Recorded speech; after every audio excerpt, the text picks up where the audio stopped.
What do you think is going to happen over the next 3 to 4 years? Right, like we kind of things are ticking upwards on the default Yeah. level. Like, do you feel like this is going to be the same progression?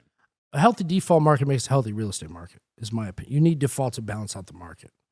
Yeah, if everyone's getting saved, that's not the right answer. Right, I know it right. sounds cold, but like Well, yeah, businesses, it is what it. Yeah, and there's not participation. I think 1.5 to 1.75% of mortgage default rate is healthy. Leading up to COVID, we were just about under 1%. We're seeing the upticks come. I feel that we're gonna get to about a 1.5, 1.75% of mortgages in default, which I think is healthy. I think that the foreclosure sale number, which has been between 400 or 500 a month for the past few years, will tick back up to about 800 to 1,000 a month. Right? I think between now and the end of January, there's 927 properties slated for foreclosure sale. So we're seeing those numbers increase back up. And I think we're going to start to see about 1,000 properties a month go to foreclosure sale. Now, if you take that and you get your cancellations down, and you go on the traditional third party versus REO split, you'll see about 400 or 500 a month go REO. Some cancel, and then the rest go third party, which I think we're going to see. I was on the south side on Saturday morning, and I like to go out on the weekends and look at a lot of our inventory. And I'm seeing more and more vacant, boarded, abandoned properties than I saw in the years leading up to where we're at today. Mm-hmm. So, I mean, if you pay attention to the neighborhoods and where you're at, you'll see a shifting. I don't foresee the suburbs having as big of issues as the city does. I think the city's in a lot of trouble.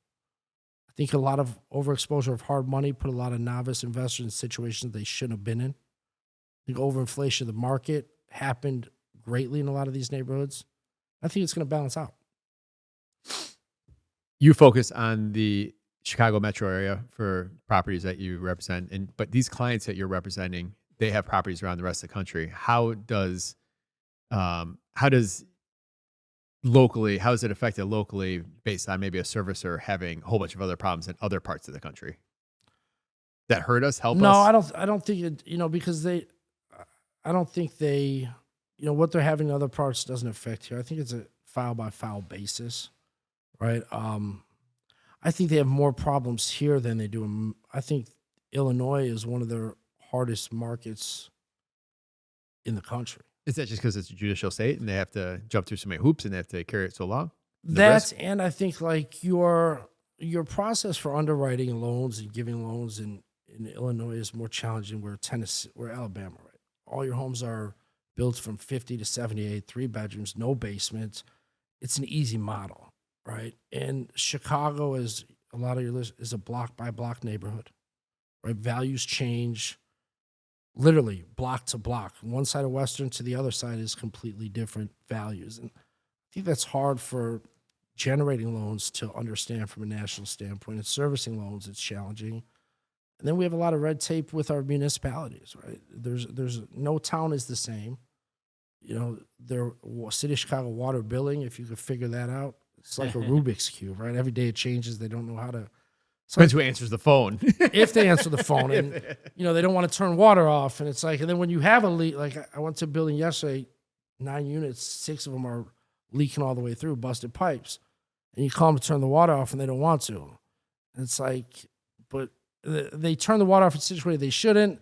When you have real issues, they don't want to, and then they want to give you a $40,000 bill. You're like, I asked you to take but yeah, I just think Chicago and the market it's a challenging market if you don't know what you're doing.